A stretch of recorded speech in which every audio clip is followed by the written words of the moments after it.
Okay, order, and can I welcome you to this session of the Liaison Committee subcommittee, which is looking at the effectiveness of select committees in the scrutiny of strategic thinking in government. And we are joined by our two witnesses, Sophie Daud, who is co-founder of the Youth Negotiators Academy, and Sophie Howe, formerly the Future Generations Commissioner for Wales. And we're particularly interested in this relatively short session about how strategic thinking should address future generations' aspirations. We all say we want a country that our children and grandchildren will be pleased to live in, but how do we engage those people in the formation of the strategy that is going to determine what their country's like in 10, 20, 30, 40 years' time? So could I kick off the questioning, please, with in our written evidence, our attention has been drawn to how encouraging a longer-term perspective than the current election cycle can enable governments to do decision-making more differently. How can a better balance towards the long-term be achieved, and what are the risks of not doing so? Can I start with Sophie Howe, former Future Generations Commissioner for Wales? Yes, thank you. I think the risks of not doing so are things that we're seeing and encountering at the moment.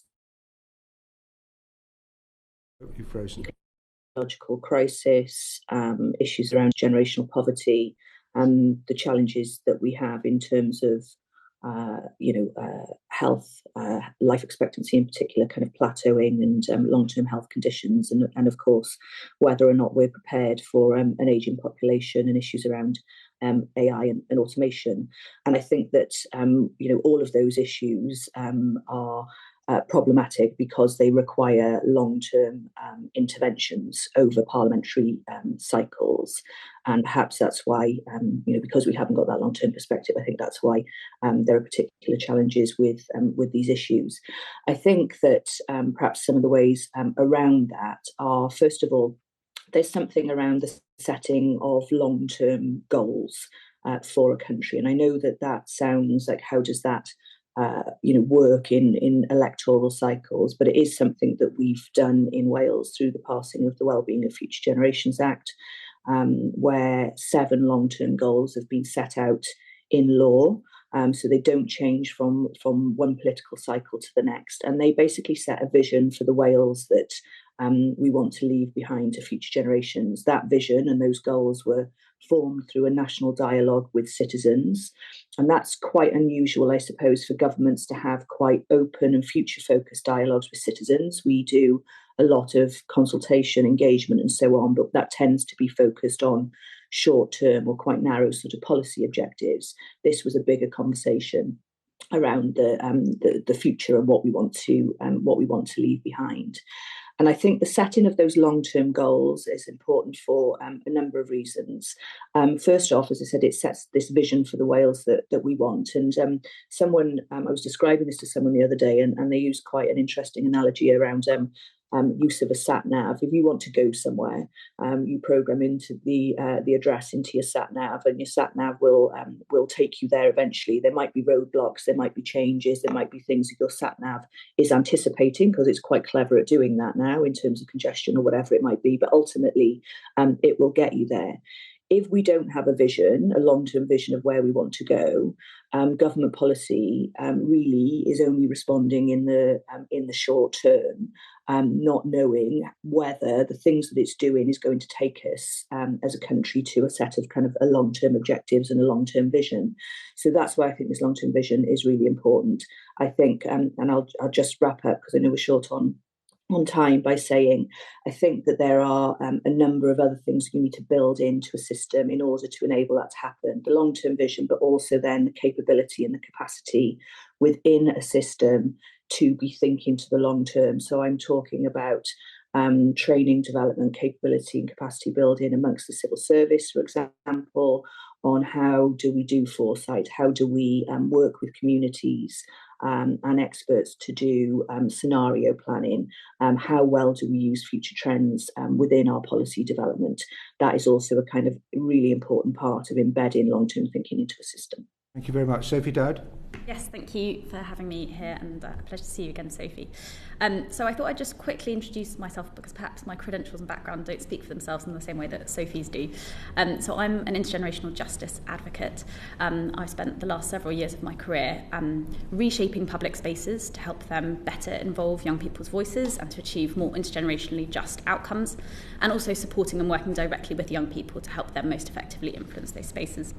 And as examples of those, so I chaired all of the youth engagement into the UK's G7 presidency back in 2021, supporting more than 50,000 young people's voices to input into that decision-making process.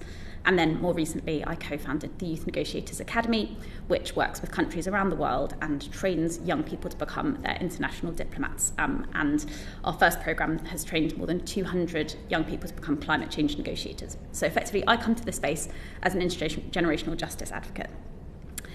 I'd like to do the same thing that Sophie did, actually, and start with the risks. And Sophie's, I think, really articulately explains some of the kind of bigger picture risks of not thinking long term, those kind of bigger policy objectives. But perhaps I can take that down to a slightly more granular level, in that the Lord's inquiry into intergenerational unfairness back in 2019 found that the action and inaction of successive governments in failing to properly account for intergenerational issues has resulted in actually some really quite poor outcomes for younger generations today. So they tend to do less well than more established than older generations across a range of social measures, including employment and housing. And I know that the young people that I work with would definitely want me to talk about the impending climate crisis that we are facing as a very good example of how failing to properly think through the long-term consequences of issues really affects them and their everyday lives in terms of their physical and mental health. But I think more broadly than that, yes, there's the kind of individual and systemic issues, but I think that poses a fundamental threat to our democracy. So the Apolitical Foundation talks about a vicious cycle of distrust, where when a particular group's views and ideas are not properly represented or supported in policy outcomes, they tend to identify less with political processes, participate less in political processes. And that is exactly what we're seeing with young people in terms of their poorer outcomes. Young people don't feel like the government acts in their interests or on their behalf. They then don't turn out to vote. And then most worryingly of all, they then are most dissatisfied with democracy, more so than any other generation at any other similar time in their lives. And alarmingly are more open to authoritarian forms of government and military rule. So I think it's not just a question around social and political outcomes, it's actually about democracy. And maybe just to wrap up in terms of what I think you can do about that, I think Sophie and several other witnesses have given you great examples of the kind of processes that you can put in place to help drive more long-term strategic thinking. I actually think it's a lot about the people. So in the same way that we want to improve women's outcomes or kind of racial disparities in politics and policy by having more representation of those groups in politics, that's the same thing that I think we need to have in politics today for young people. So the average age of MPs is 50, the average age of councillors is 57.3, and across the pond, the two people vying for the top spot are both over the age of 70. Just 3% of our politicians are under the age of 30, despite the fact that more than a third of Britain's population are of that age group. We cannot expect intergenerational equity, and we can't expect multiple generations' perspectives and views to be considered in decision-making if those generations aren't at the decision-making table. And I've got plenty of experience of actually working to support more young people into decision-making positions, both in diplomacy, but also this year I'll be launching a programme to support more young people to stand as politicians here in this country. And I think that genuinely will drive a systemic shift in how different generations' perspectives are valued in decision-making. Thank you very much. Robert Butler. Well, thank you for reminding us, Sophie, that in American terms, everybody on this committee are mere children. Indeed. We are extremely grateful to be reminded of our youth. But you make a very important point about the gap, if you like, that gap of understanding. I think the two strands we're hearing particularly are a more integrated approach, a more long-term approach, integrated across national government, the nations, local government. What can we learn, first of all, from the nations within the UK, and secondly, internationally, about how we establish that more integrated and long-term approach? Perhaps if Sophie Howe goes first. Is that all right? Thank you. Yeah, thank you. Well, I've referenced briefly the Wellbeing of Future Generations Act. Perhaps I can just give a little bit more detail about that. It does a number of things. I've talked about the setting out of the 7 long-term wellbeing goals, and there are duties on all of the main public institutions in Wales, so the Welsh Government and Welsh ministers, all our local authorities, our health boards, our national institutions like Public Health Wales, Natural Resources Wales, and so on, to set objectives which maximise their contribution to all 7 of those wellbeing goals. And that runs right throughout almost all decision-making processes, so how they spend their money and do financial planning, how they procure and spend their money in that way, risk management, asset planning, and workforce planning, and so on. And what that also means is that every decision is sort of working towards this set of long-term goals.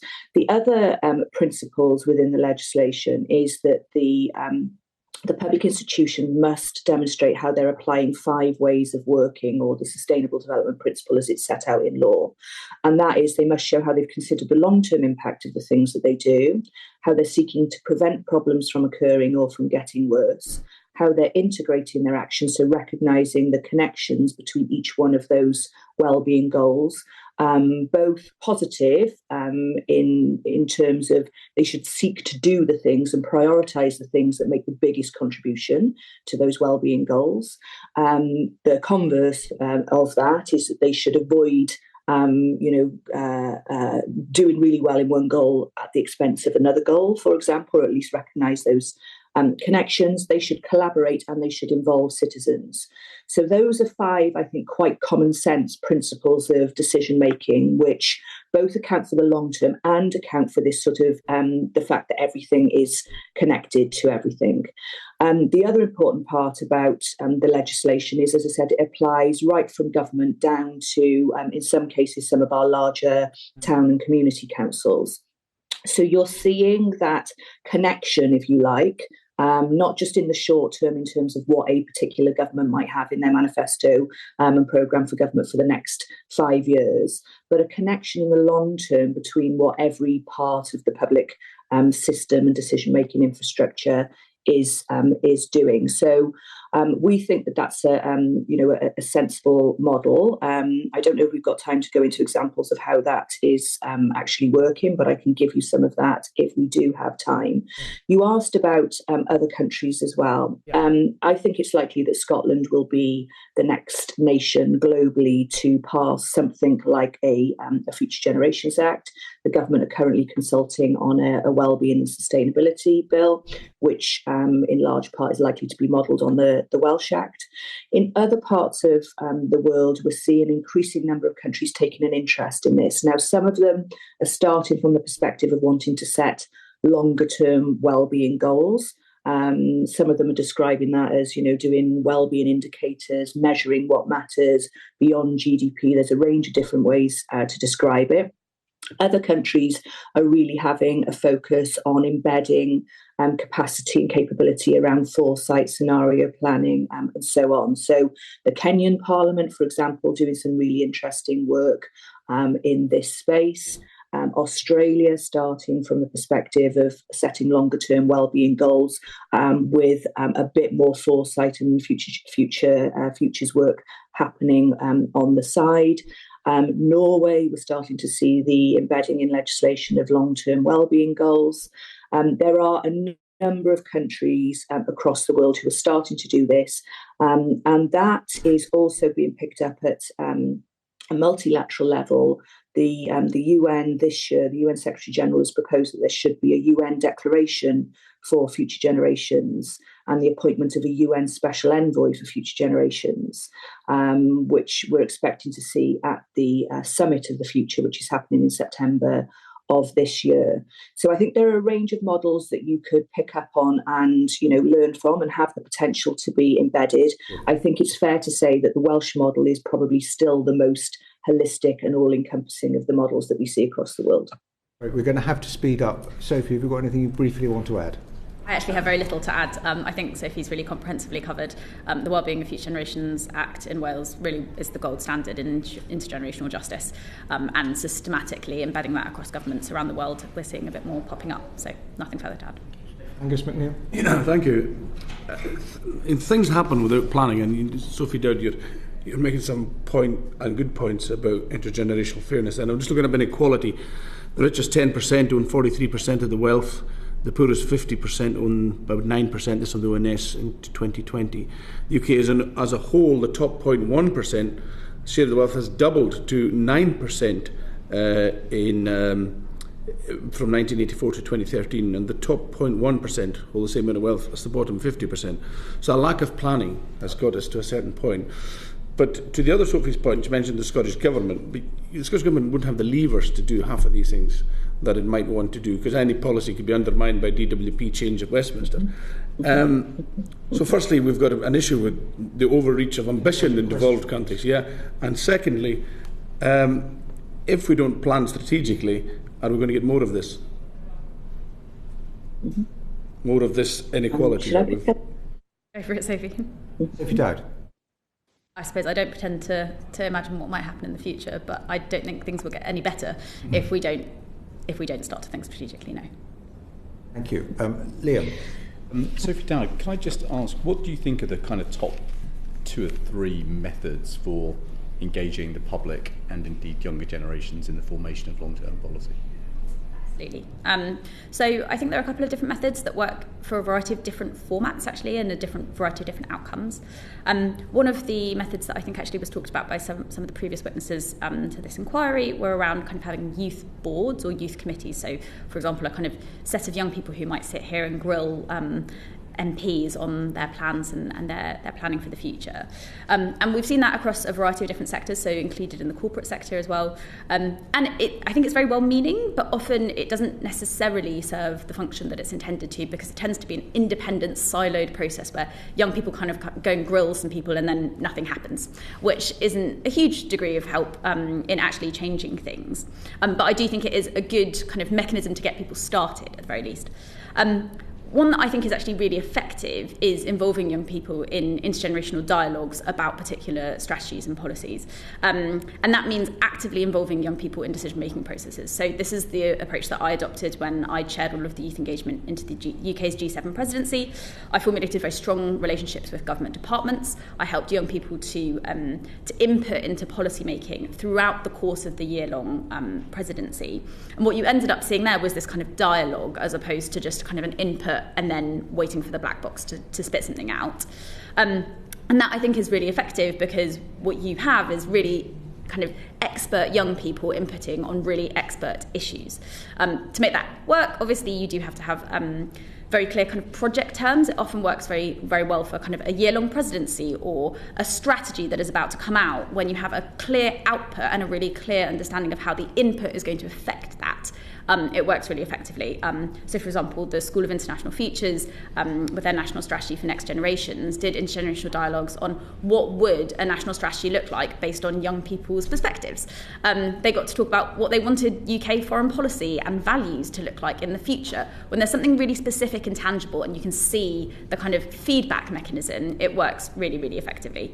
But I think for that to work, and I think I come back to my original point, you do have to have people on the inside who are receptive to supporting young people's positions and priorities. And I do think that means that we just need more young decision makers who can recognise and understand the value that young people bring to the decision-making table, because it's both about creating space for young people and equipping those young people to input effectively. Can we move on to the role of Parliament? Liam again. So I just want to pursue one thing. So in another part of our dialogue, we're having a conversation about the importance of operational experience in setting policy, because actually in all of my time as a minister, we recognised that you couldn't make policy unless you had operational experience. How do you conquer the lack of operational experience amongst young people?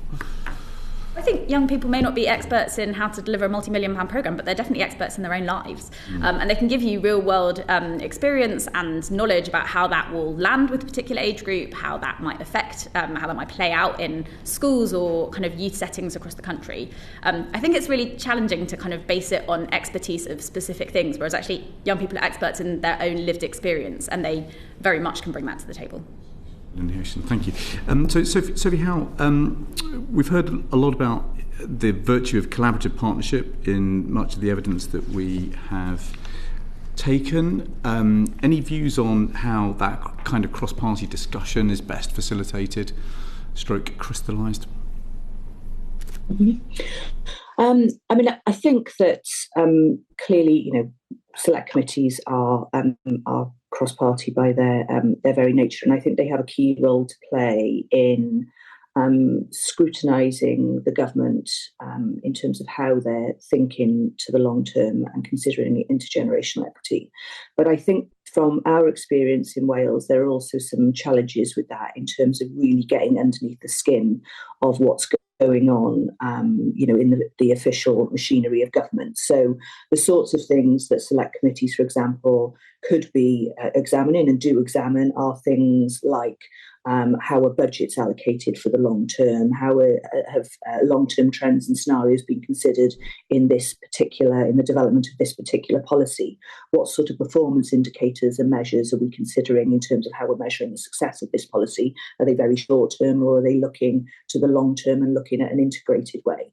Those are things that you can and do. What I think is you have less ability to do is look at the things that really drive a particular culture around short-termism in a system. So, for example, is there permission? It's not, you need to create time, resources, capacity for a system to be able to do foresight, to do participatory conversations in the way that Sophie has described. What is the political pull and pressure, for example, from ministers saying, I want this policy developed, within the next 6 months, because I need to make a ministerial statement for it to, in terms of it happening, etc.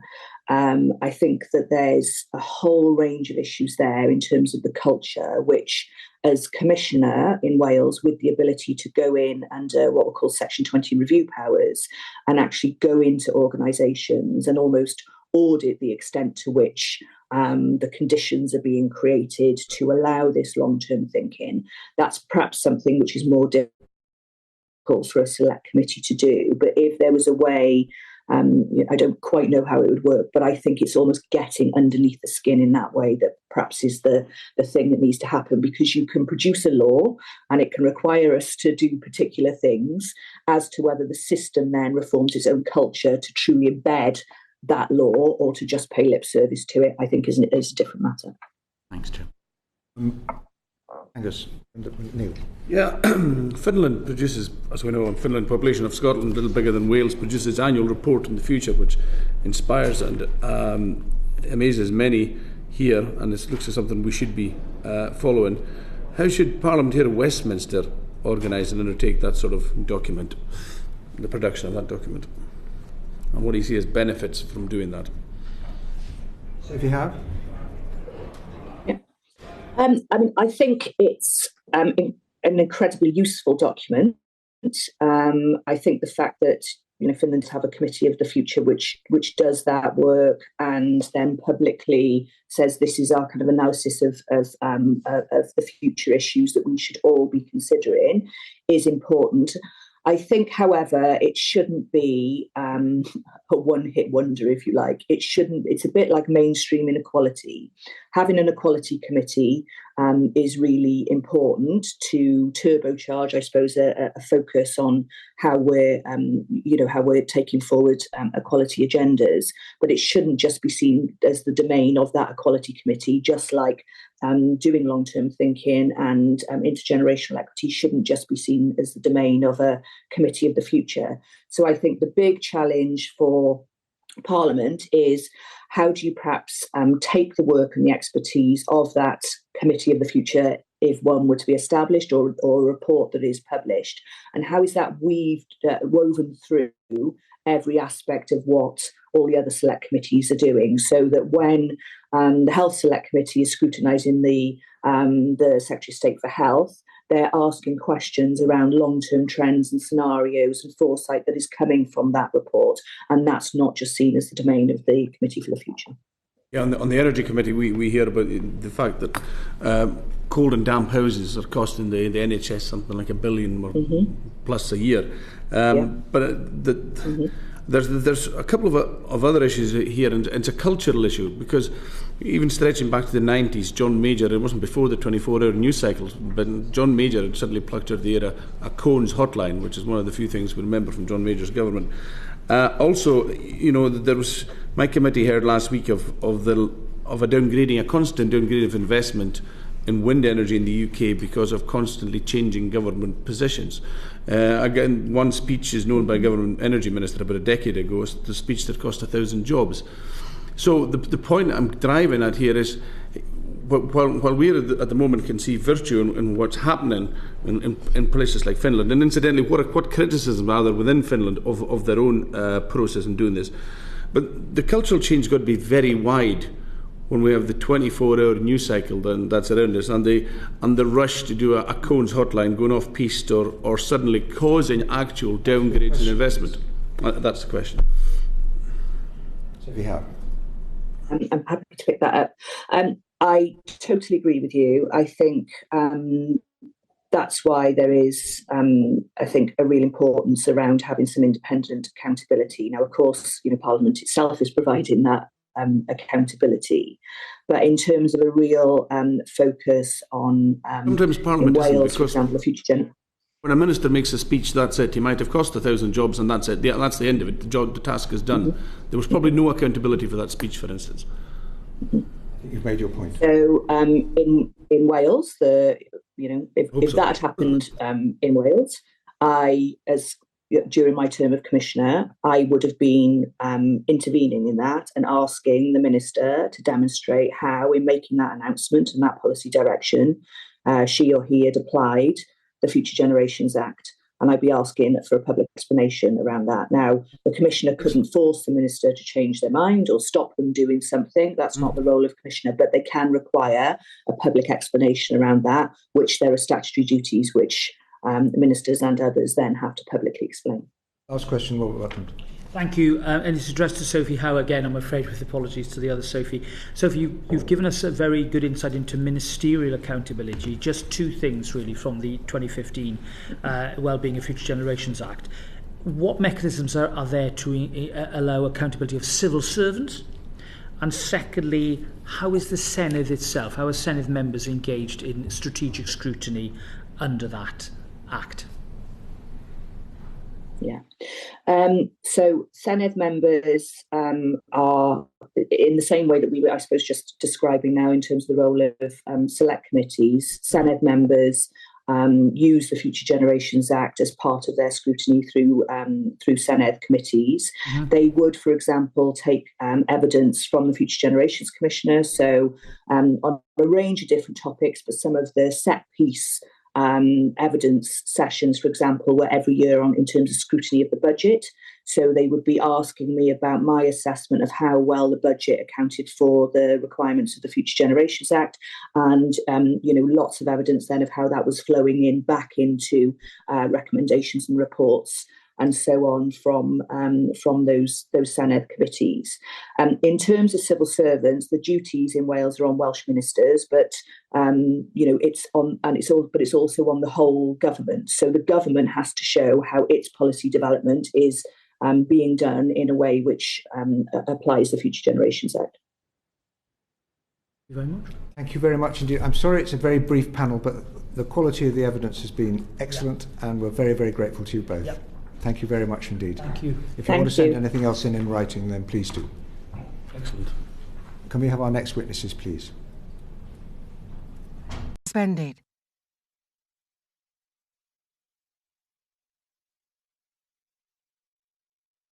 The proceeding is currently suspended.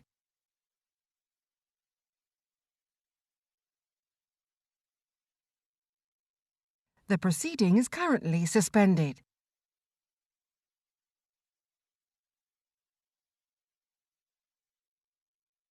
The proceeding is currently suspended.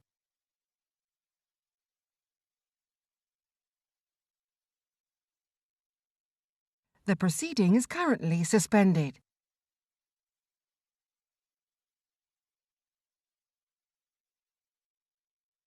The proceeding is currently suspended.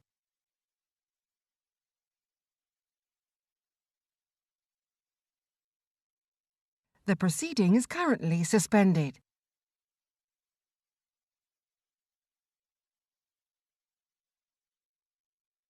The proceeding is currently suspended.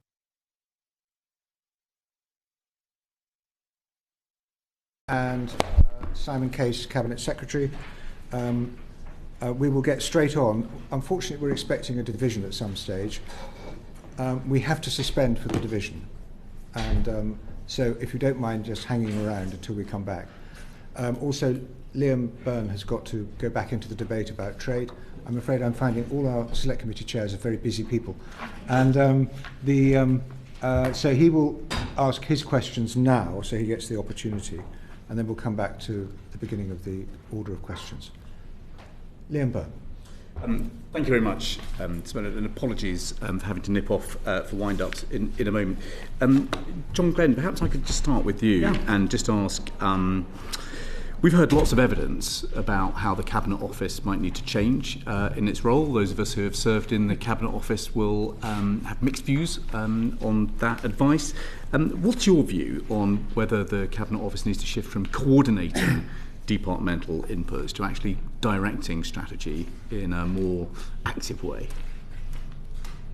Look, what I would say is that the functions of the Cabinet Office have evolved quite substantially over time. I think it does, right, as you say, play a coordinating role on a short-term basis sometimes if there's a policy area which needs focus and needs different departments to be brought together. It also holds together quite a number of secretariats which have grown considerably. And then the MORD reforms of 2010 to 15 have brought about the consolidation of core functions into entities which sort of are sat under the Cabinet Office as well.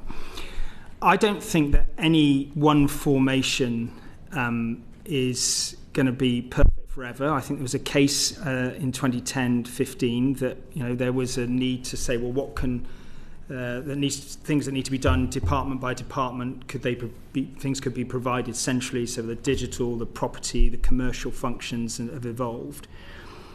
But I think it is the case that the secretariats have grown in size, and if you think of the National Security Secretariat, that would be a function of the complexity and challenges in the world and some of the innovations in that area. Now, obviously, the recent IFG report and the MORD review looks at more sort of fundamental suggestions of structural changes related to the relative position of number 10, the Cabinet Office, and the Treasury. Having been a Treasury Minister for several years, I'm sort of, have views about whether, how realistic that would be. I think as you would know as a former Chief Secretary, the core function of spending control is very important. The question is what needs to be added to that to assist in the verification of spending, and how would that be organised? I don't see any imminent decision of around how that's going to change, and this side of this point in the electoral cycle, I don't think we'd see any changes there. My view is that the Cabinet Office needs to be leaner. I think that the core functions are always need to be under review in a world where you have AI as an evolving both imperative and opportunity. The configuration of digital CDDO, how you actually maximise the avoidance of duplication by department is at the top of my mind. I think one of the other things is, if you think about the risk of duplication in a situation where each departmental perm sec is the accounting officer, and in a sense has discretion over what they take from the centre at the Cabinet Office and what they do independently, there's always a tension there. So, in a way, that's at the heart of the question. I'm obviously both Chief Secretary and Minister for Public Service Reform in the Cabinet Office. Gordon Brown deliberately gave me a foot in both camps. To what extent do you actually need to create a stronger hierarchy where you've got directional force in the Cabinet Office rather than this kind of negotiated way of life? Well, I would say that the question is more, how do you make the control of public spending more effective by using the levers that the Cabinet Office has at the moment within it. I'm not saying you should necessarily take them out of the Cabinet Office and put them into the Treasury, but I think a closer working arrangement, which is the thrust of what the Maud reform is really about, is worth serious consideration. Because I think, you sit with different spending teams and they say, well, yes and no to this, but without any understanding of what the challenges are in operationalising some of the expectations of how that money was spent at the time of a spending review. Well, I'll take needs more thinking. Can I just offer Simon Case the opportunity to comment on that, Cabinet Secretary? Perhaps. We could be here all months debating this one as it's being widely debated. I have a little thing that I trot out on this, which is, Cabinet Office was formed during the First World War, and we managed to win the First World War with dozens of people in the Cabinet Office.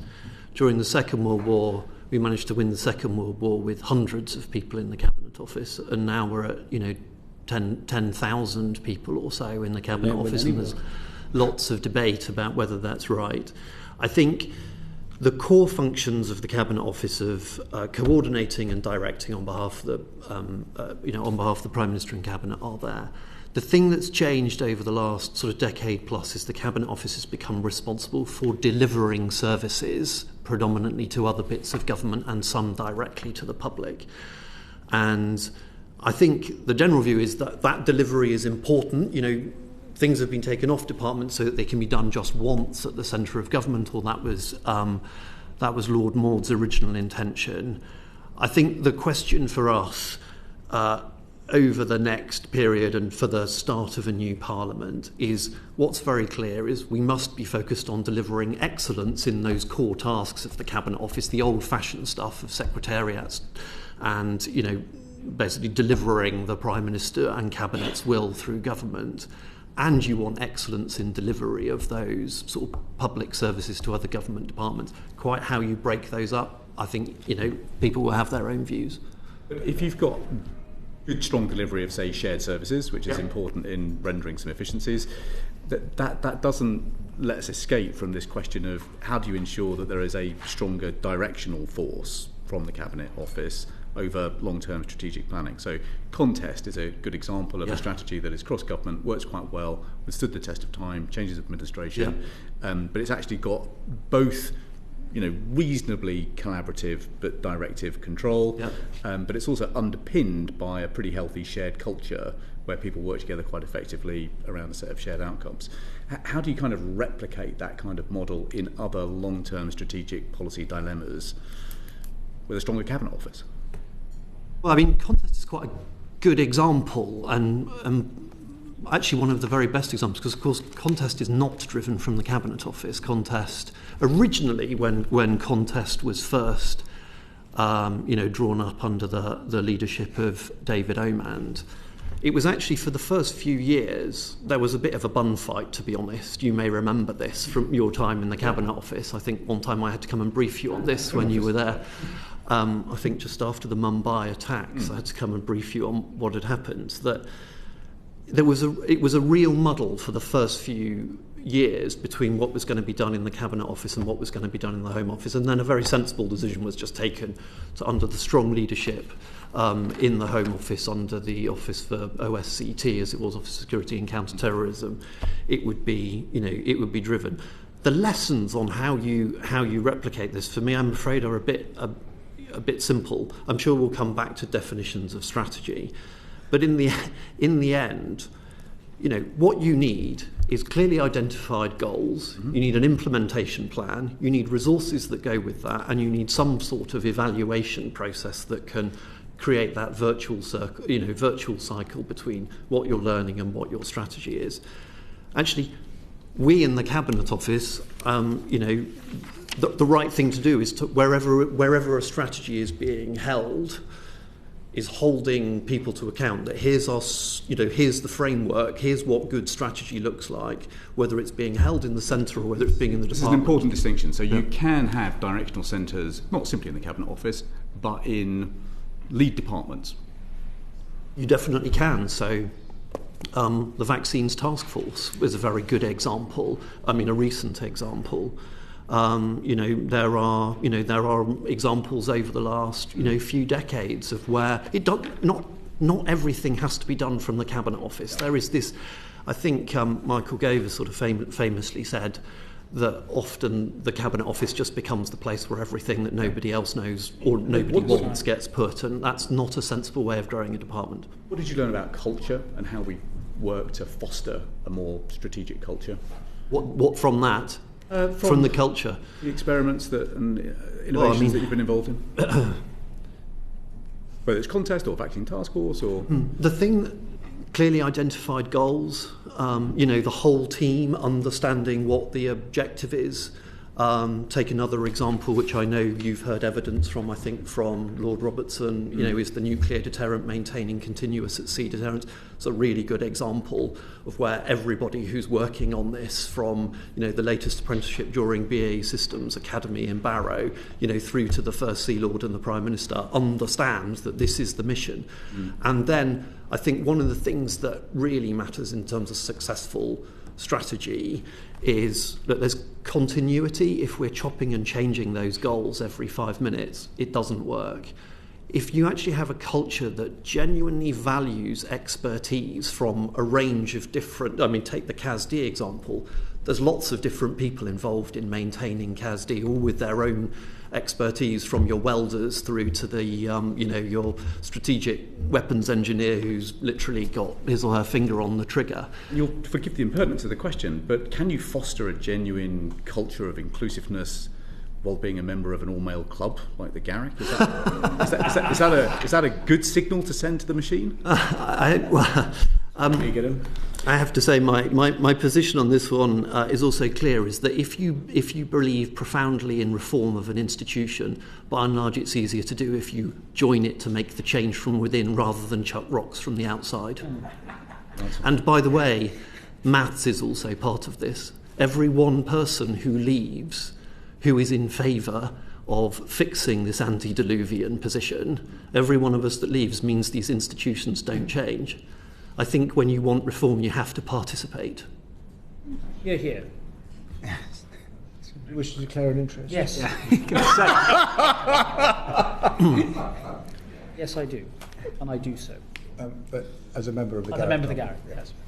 I didn't think it was necessary, but... I'm very sure I speak on behalf of all the public servants who have recently joined the Garrick under the banner of trying to make reform happen. Yes. What is the Garrick Club?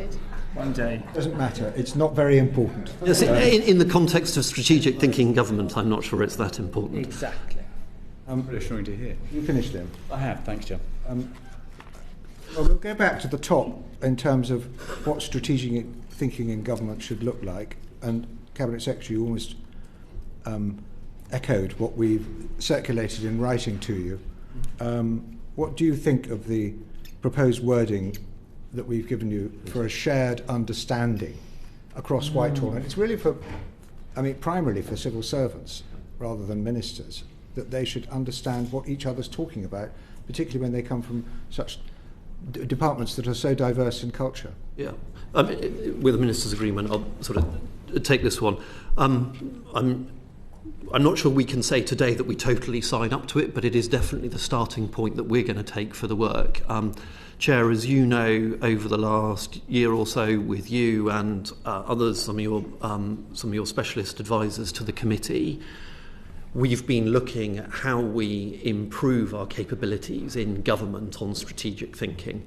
One of the things, so I've asked two of our best directors general, Lucy Smith and Dominic Wilson, so I think some committee members will know, going to lead some work for us on developing the civil service capability, and there are a few things. So the first is trying to generate that cross-government lexicon, and we'll take your definitions as a starting point.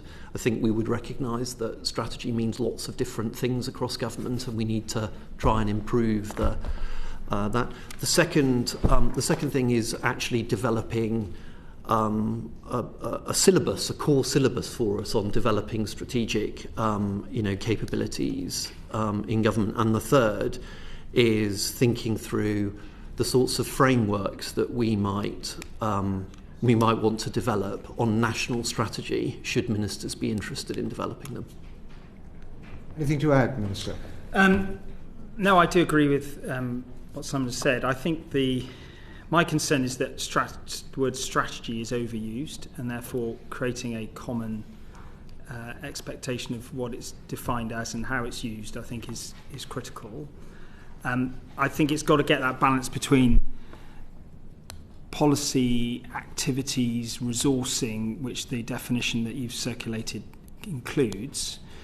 But I do think that we have got to be realistic about the limitations of strategy as well. You can have a very well-honed strategy that doesn't meet reality, not necessarily because it hasn't been formed in the right way, but because the reality, the context of its use meant that it had to be significantly abridged and dealt with, and different events intruded. So I think there needs to be a degree of realism in the context of government strategy. I was a strategy consultant, and strategy at a corporate level is different again, and again there needs to be a realistic honing of it for government use.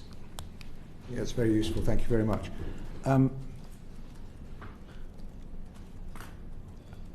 Do you have different understandings for the words of policy, strategy, planning, and implementation?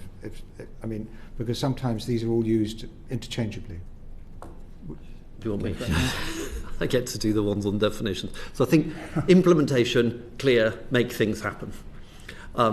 Planning can get muddled up. Plans and planning. Planning, I think, is very much describing an exercise that's often an incredibly valuable thing about thinking through,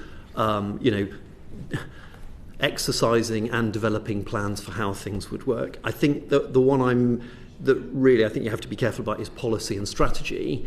They do mean different things. I think we've gone through the definition of strategy. Strategy can be policy can be part of an implementation plan, but too much you see strategy and policy being used in an interchangeable way, and they are policy is part of implementation along with delivery of real world outcomes. So I think they do mean different things. If I could just add to that, I think this notion of a strategic cycle, which I think is captured in the National Security Council's work, National Security Secretariat's work, is quite important, because this revisiting of strategic thinking, I think is important to convey that iterative need in strategy work. Well, many of our panel described strategy as an active verb, strategizing. Yeah. And so how would you apply strategizing to the challenges of the next 10 or 15 years that will make strategic decisions easier? What examples can you think of that would encourage that kind of active strategy or require that active strategy? Well, I think in the evidence that we gave in December, talked about the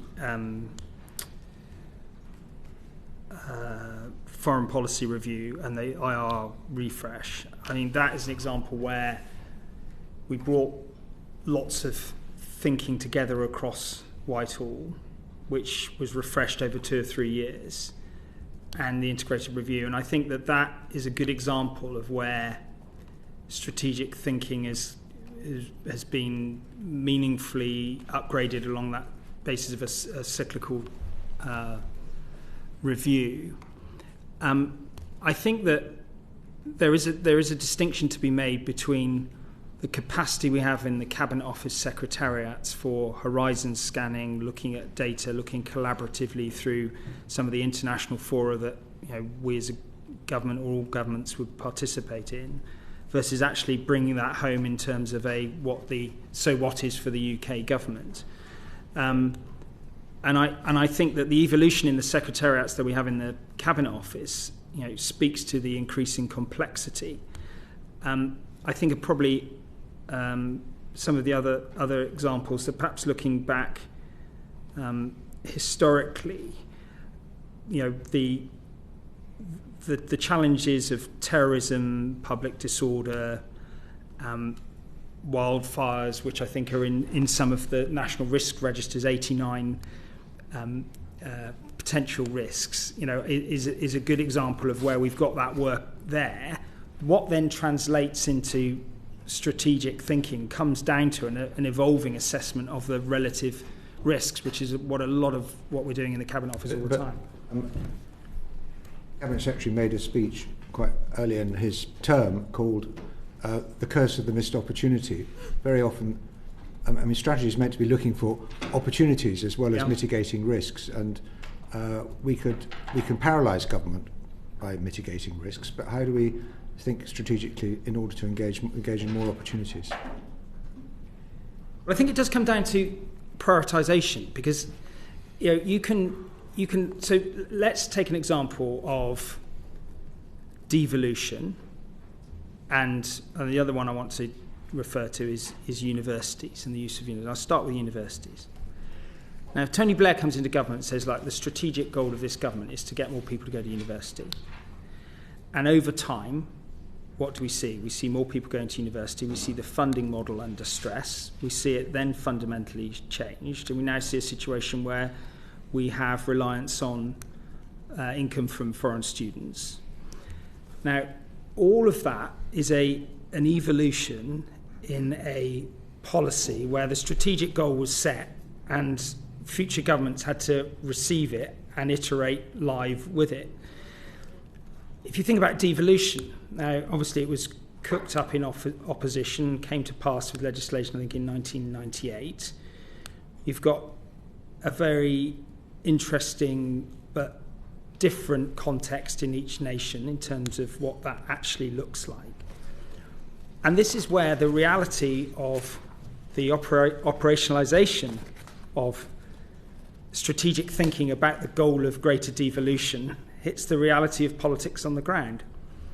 So I think if we look forward and we look at, obviously it's delicate things to talk about, but things that come out of the integrated review refresh around our foreign policy, they imply the need to have strategic thinking, greater strategic thinking. Last week I was looking at the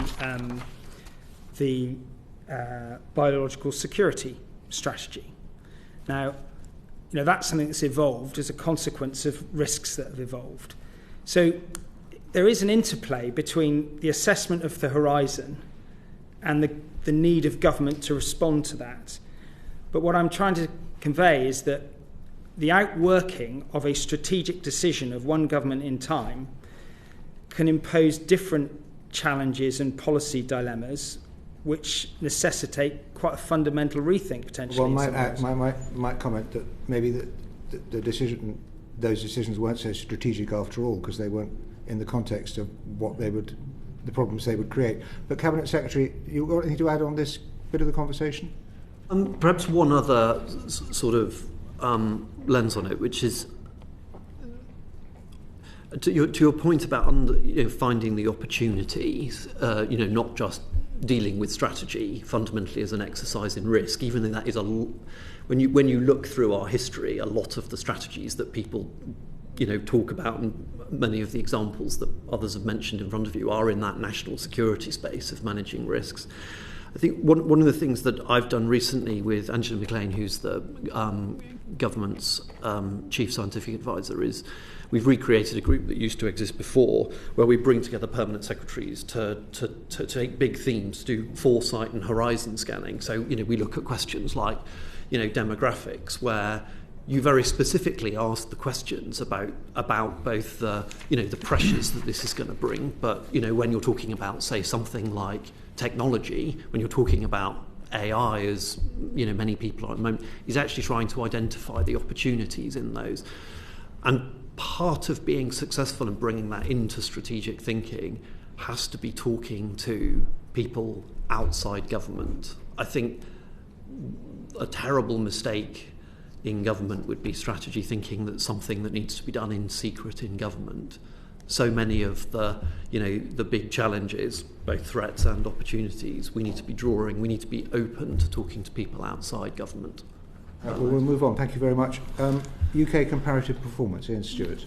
Thank you, Sir Bernard. I'd just like to follow on from that discussion by inviting you to give some good examples of where the UK government has had a successful strategy and then it's been implemented. The one that comes to my mind immediately would be on making the state pension system more affordable.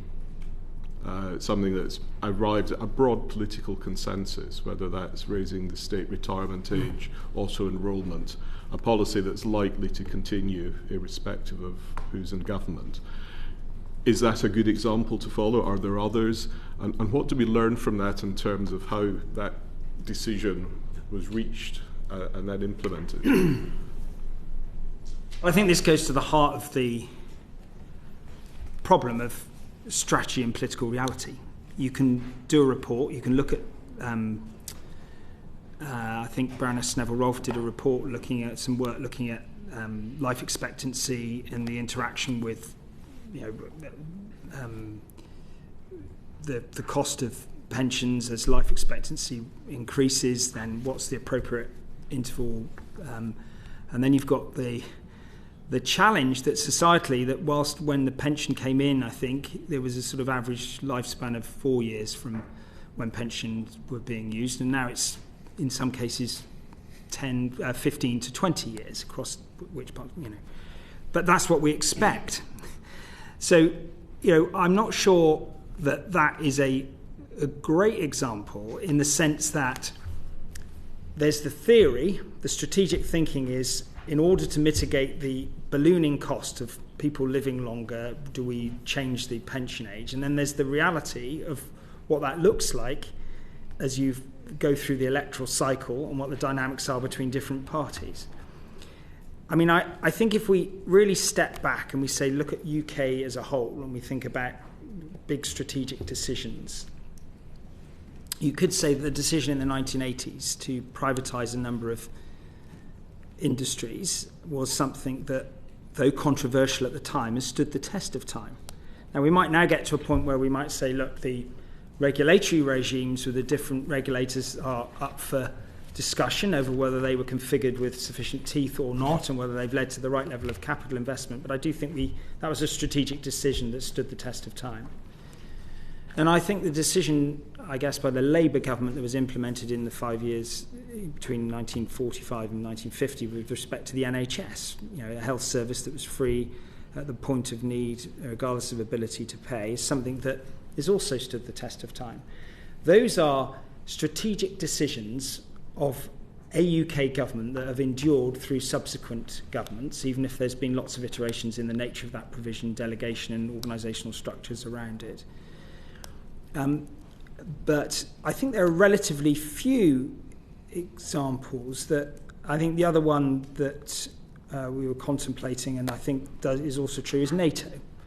The UK putting its security interests firmly within the NATO structure and all that goes with that. But beyond that, I mean, there will be obviously other things that people can think of, but those are sort of over multiple generations of government that stand the test of time, I think. To make the privatisation example, you could argue that was a strategy that was developed politically outside the machinery of government. It was an incoming government, 1979 onwards, who had, this is what we want to do. What I'm trying to get at is, within government now, what lessons can be learned from an existing or previous strategy that worked well, that we could, here is a template for how you approach these? Well, I'd go back to the example that we talked about, Mr. Byrne. Contest, I think, is one where you've got the, it's lasted between changes of administration. The fundamental goals have been recognised and adhered to, the core framework, 4 Ps as they were designed by sort of David Omand has lasted, and it's a very effective way of galvanising lots of different bits of government. So for me, I think the contest strategy is a really good model to to draw on in your thinking? Can we move on? Unfortunately, we're going to have many votes when they come, so I guess we'll have to end the session at that point. But we'll rattle through as quickly as we possibly can. Sorry, we'll give shorter answers. Please intervene if I'm talking too much. Okay. Angus. Yeah. Very briefly, please. Okay. Examples of strong and weak thinking in government. We've done that one. Happy? I've no more questions then. Happy? We've got no more questions. No. Very brief. We dealt with the centre of government. Role of HM Treasury. Thinking done. Role of HM Treasury, Harriet Baldwin. Thank you very much, Sir Bernard. And I just want to ask about the role of the Treasury, which obviously I'm sure still dominates your life, John. And, and my memories. And I wanted to start by asking, in terms of just a yes or no answer, do you agree with the Maud report? I'm quite sympathetic to it, but I don't agree with all of it. I think Francis Maud, from the day he tried to shut down the Conservative Research Department, is somebody who likes structural changes. And I'm not sure structural changes are always necessary. What I said to Liam Byrne was that I recognise the tension between spending control and having levers around efficiency of spending that should be combined. And I've spoken to Francis Maud about it, and that I agree with. But I'm not here to arbitrate, and it literally is above my pay grade to work out what structural changes of government might ensue from that. I have a great respect for the rigour of thinking in the Treasury, and I think that there's a lot of wisdom in keeping that as a strong institution at the heart of government, but no institution is beyond improvement. And as I say, I think that's the area that needs to be worked on. And what I would say is, back to the point about that Cabinet Secretary made about the evolving size of the Cabinet Office, I do think that the functions that Francis Maud wisely set up in 2010 to 15 will have to iterate over time. And their utility with respect to the different way they interact with arm's length bodies and different government departments needs ongoing scrutiny to see if it's optimised, because there is a significant risk that you can have core functions and people sat in the Cabinet Office coming up with strategies and policies for recruitment, etc., that aren't actually being implemented because an individual government department says, well, we'll do it our way, thank you very much. And obviously there are parts of Whitehall that are quite distinct in their cultures and are very strong at defending their way of doing things and resist some of the core functions used. And I think that's an area I see greater need for reform. So I think I heard you a very polite but elegant way of saying, no, we're not going to implement. Well, it's not something that we've formally contemplated. What I've tried to do is try and explore the positive elements of what Francis Maud has said, but I think you can recognise that in the stage we're at in the electoral cycle, in terms of legislative change and the space to do that sort of radical reform now, and it's obviously something that he will have socialised with across the IFG and across all political parties, and I think there is a lot of merit in a lot of it, and there are some other elements of it in terms of Secretary. Sorry. Look, I think there's a couple of areas where, in particular, the Treasury gets a sort of a bad rap and is unfair.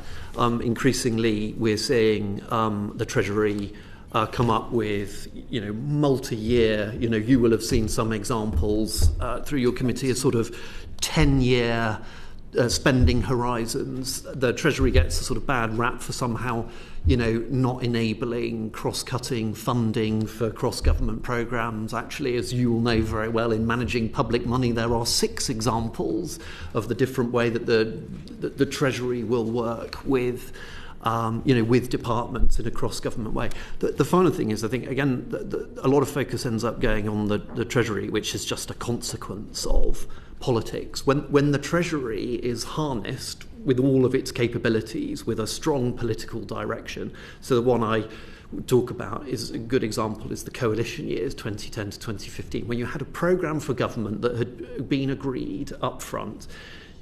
because of the dynamics of the coalition, you had to have very close coordination across the thing, which meant you actually had long-term horizons. There was a great example of the Treasury working in harness over those years with, really strong political direction that had been set at the outset. So I'm afraid I think the Treasury gets a bad rap.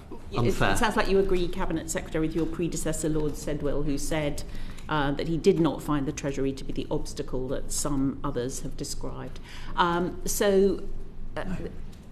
could the Treasury support strategic approaches to challenges more effectively? We've heard from the Office for Budget Responsibility recently about some of the challenges, the fact that the spending review expires next year after an election, and that they've had to sort of put in some fudge numbers of real +1 across the whole of the spending review, and that doesn't sound like that's particularly inherently helpful to strategic thinking across government. So I think it would be desirable to move to a situation where you could have longer term horizons, like we have with the defence spending between 2020 and 24. And that, as a direction of travel, is highly desirable when you've got multi-year complex programmes to deliver. I think what we can also say is that there are lots of things around government that don't fit within one department. If you think about problems around, I've some good examples that I've dug out here around addiction, diversion, disruption, enforcement, recovery. The better outcomes through linked data programme that the BOLD programme that MOJ are doing to actually better support complex needs and improving the data around that. They need to be configured in a multi-departmental way, but that is often complicated by the way it's reviewed and evaluated. So back 10, 12 years ago when we came into Parliament, we had the Troubled Families Programme, I think became the Supported Families. A multi-dimensional programme dealing with the most vulnerable in society, looking at DWP, health, education. First thing has got to be, what do you put in that?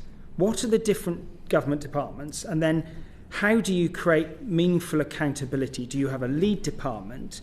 Or, as was happened with the Shared Outcome Fund that was in the Spending Review 2019, and there's 600 million across 60 pilot projects, we've got to learn from those and apply that, because if you're actually going to really deal with those sorts of problems, they're not going to be just funded by separate line items in one 3-year spending review. So I think we need to move to multi-year spending reviews, and we need to be more adept at creating lead departments to manage combination of work across Whitehall to deliver better outcomes in some of these more complicated policy areas. Can I just ask one last question, if I may? Do fiscal rules help strategic implementation? They provide an accountability and framework for fiscal events, and they provide clarity to. Does that help strategic implementation? Well, it provides some parameters. The point is fiscal rules change. They changed over COVID for obvious reasons. And again, it's a bit like strategy iterating. Fiscal rules will have to be justified when they change. And, I do think if you didn't have fiscal rules, you then create a problem where there's little accountability. They can be a frustrating constraint when you would prefer more latitude at the margins. I think the interaction with the OBR is also, creates another complexity. Very worried about. Can I just say on the fiscal rules? Look, the other thing that are obviously vital about is creating a sense of stability and long-term sort of planning for the economy. That I think, obviously, bad fiscal rules would be a problem, but good fiscal rules that actually give markets confidence that the debt that we're trying to raise, that we need to fund, a lot of government, programs and capital and what have you. So I think without them, if you went to a world where the government was saying nothing about its long-term borrowing horizon, our colleagues in the Debt Management Office, I think, would have quite a lot of problem getting our debt away in the OBR. Thank you very much indeed. Just pressing on, we've got some examples of successful strategic thinking. We've seen the output in Contest in one or two other contexts. So where is this analysed and then taught so that we can translate the positive lessons of good strategy to the rest of the civil service, which and the rest of Whitehall? That's all your bag. Well, honestly, the real answer is not well enough, and I would like us to have, when you look at the example going back to defence of the DCDC, the Defence Concepts and Doctrine Centre, who I've worked with. So there are examples where we do run lessons learned exercise. Obviously, we did that on COVID. We're doing on Ukraine, but it's not consistent enough. And I would like us, one of the things I was mentioning earlier about having a sort of stronger syllabus in civil service, our learning, which I would love to be housed in for the long term in a physical location for a national school of government. I would like that to be, the guardians of, best practice for how to do this. I'm told that the present Prime Minister and the last two Prime Ministers have all sort of been very positive about this in principle. So when's it going to get translated into a government programme to re-implement a national school for government? But imagine it's a question of prioritisation around the next spending review. Priority for the next spending review. I think to be honest with you, I really see the value of such an institution, although I think it's the way it's configured, and I'm not sure it was optimally configured in 2012. Lessons need to be learned. As somebody who did the Royal College of Defence Studies course in 2014-15 as an MP and PPS at the time, it is accommodatable alongside service in Parliament. We need to look at things that are realistic. I mean, some of the criticisms that you read in the IFG and the Maud report around ministerial training, and we've corresponded on this subject, has to be realistic to but I think you could have a recess where you could have ministers and senior civil servants and private office working on a programme that would give, suitable training for ministers at different levels of their career and professionalise things in a way that would be helpful. But we shouldn't try and do something that's unrealistic given the lifetime of ministerial service. If you're going to implement a personal development and training programme which is going to change the culture of the civil service, hasn't it got to include everybody? You've got to start with the new recruits, imbuing them with the right attitude. If you just sprinkle it over the top, it's not going to have much I think it's a effect. question of priorities. I think if you say that your major concern is that you have, and I think some of the previous evidence you've had, I think it was from Lord Sedwell, was that ministers have no training whatsoever. Yes. Let's be realistic. If you I remember Liam Byrne and myself were both alumni of Anderson Consulting. They did some work on a pro bono basis in the run up to 97 to prepare the then shadow cabinet for government. Those sorts of ad hoc arrangements don't work, but I think it's unrealistic to expect all the civil service to go through a single level of training. Let's prioritise ministers, private office and some of the senior levels to try and improve those dynamics of the work. fast streamers, if we still have fast streamers. We do have fast streamers. We do, and we've revamped we've revamped the training for fast streamers and our apprentices. Like painting the Forth Bridge, this job is never done. As I said to you, we need to do more to bring in the sort of the strategic thinking. I mean, the other thing that's vital, why I want more of our training to be in person, in multidisciplinary, is because all of the complex problems of today are multidisciplinary in nature. So training people in their own silos doesn't work. We need to be right from the very beginnings of your civil service career. You need to be training alongside local government, emergency services, armed forces colleagues, all of that, NHS, other public service providers, the private sector, learning from each other, because when it comes to pandemics, when it comes to Putin's illegal war in Ukraine, all of these things have required a sort of total effort from all of those different sectors. A terrific vision. Robert Buckland. Yes, and very briefly, a lot of us did the Oxford Business School online course into project management, I amongst them. And you did, which really helped me with the prison building programme, probation reform, all the big projects of government that I had to deal with. Can I just move on to next generation questions? We've heard evidence from Wales about the Future Wellbeing Act of 2015, the Future Generations Wellbeing Act. how can the government engage the public, and particularly the next generation, in the formation of long-term strategy? I mean, this is a very difficult one, Robert. I think that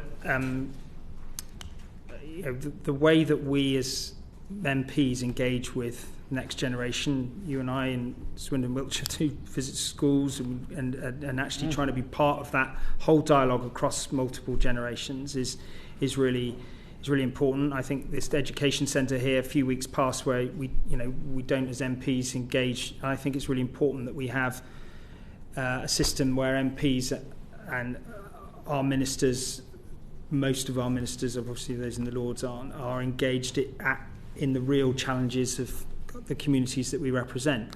That helps quite considerably. But I think we have got to be a bit realistic about the appetite of the general public for deep strategic thinking. I mean, we are an unusual bunch talking about this subject here. And I think that we've got to be realistic about what that looks like. But I think engaging people in the business of Parliament and government. The other thing I would say is that I think there's a distinction between the mechanics of government and politics. Well, that's right, isn't it? And I think the two have become unhelpfully divorced. I'm going to press you on that because you can't divorce the two. If you talk about issues like climate change or whatever it might be, that's current affairs. That takes it away from the world, the process world you rightly identify. Well, I think we've got to somehow do a better job of meshing the intolerance for jargon and complexity and the impatience with that with the reality of government. We often find ourselves as ministers in Parliament, and you did the same, where you're asked direct questions which you try your best to answer, but it's difficult to convey the complexity. And if you don't convey it suitably, then you know that there'll be a reaction out there. I think that's part of life as a minister and as a politician, but I don't think it means that we edify the public, because the days of having our speeches fully reported in newspapers are long gone. So I think the challenge is on ministers to think about how we convey that in a way that doesn't oversimplify and lead to this sort of transactional expectation. What are you going to do for me? Rather than how we're getting on delivering X programme in government. And, with some of the things that I'm working on at the moment in the Cabinet Office with infected blood, for example, incredibly emotive, difficult to get right, difficult to give a running commentary on. These are real challenges. So I'm not sure I've really answered your question. I think I've described the problem that we face, but I think that we've got to open up about the complexity of government and some of the trade-offs that need to be made.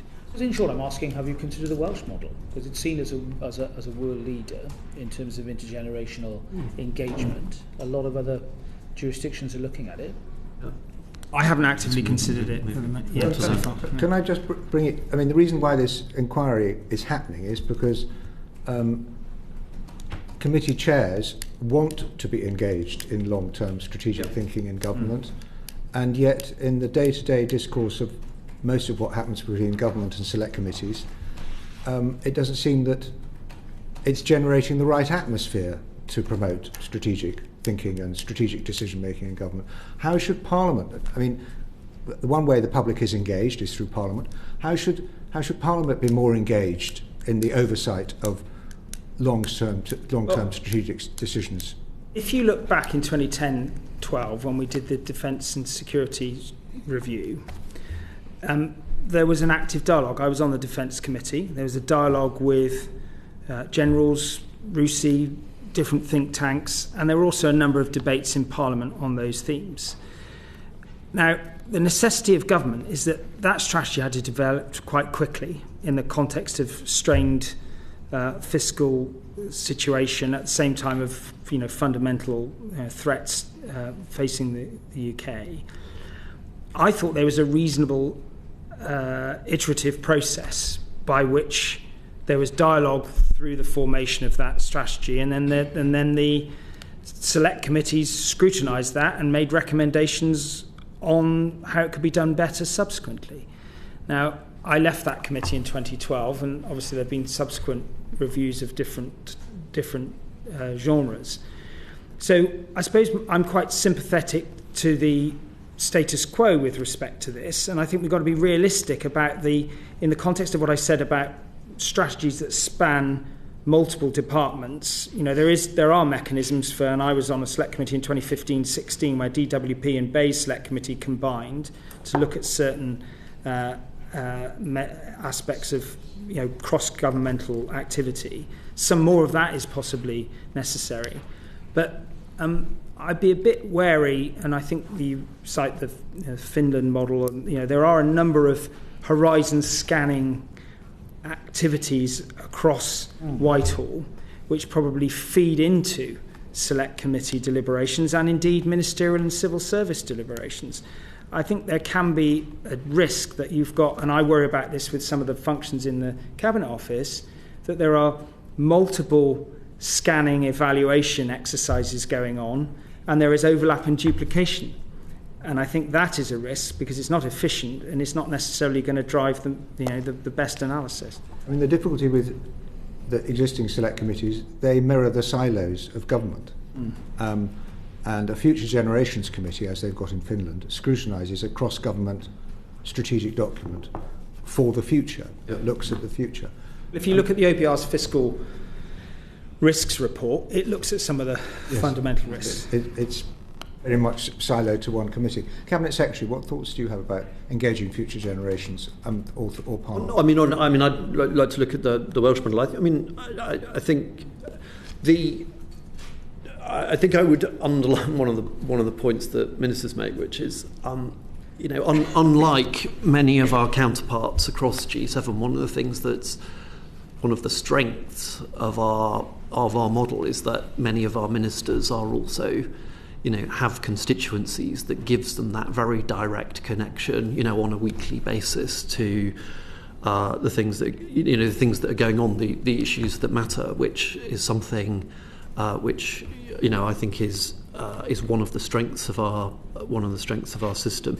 On the select committees, it's probably an unpopular thing to say when there are ever challenges on the cost of politics and the cost of government, but I suspect select committees are under-resourced for the sort of long-term views that you desire. Let me give you an example. Just by chance, earlier on today, I was talking to an American colleague who is a deep expert. I think you might know Frank Miller, Chair, who left me with a copy, and I'll send one on to you to look at, the America's Strategic Posture Commission, which he and a group of unbelievably qualified group of people have put. They reported to Congress on it last autumn, and the US administration is now responding.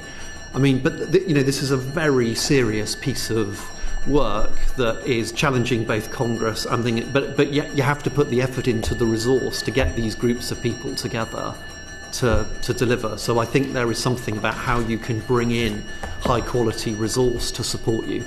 So how is that scrutiny more forward-looking, more supportive, less adversarial than we do, say, on public accounts? You sort of touched on it already. I think a focus on, it's up to Parliament to decide how it scrutinises the executive. Actually, trying to, a fuller dialogue than just the knockabout of a select committee, and actually, what are the long-term questions? Who is it in Parliament who's asking the long-term questions about the demographic changes in this country and the consequences? That will touch every aspect of government and society. Ask that question. I might just add another one from my time in the Treasury with financial services. We've legislated to have more scrutiny of the FCA and PRA by Parliament, but the work to look at, what would be the long-term direction of the, culture and nature of wholesale and retail financial services regulation would be something complementary that wouldn't necessarily sit within the Treasury Select Committee, but would necessitate a commissioning of some additional piece of work. And of course, if you had that flexibility to do some of that, then I think you could get to better outcomes, but it would require more resourcing. We're going to have to draw stumps. Is there anything in particular that you want to say before we do so? Thanks very much for doing this, actually. Thank you very much indeed. Order. The proceeding has ended.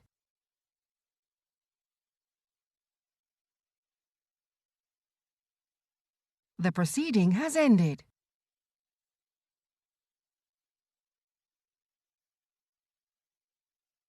The proceeding has ended.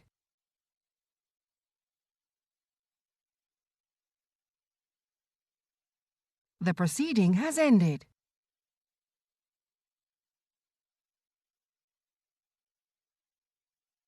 The proceeding has ended.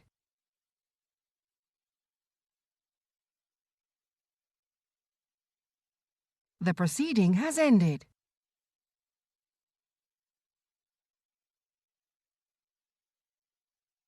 The proceeding has ended.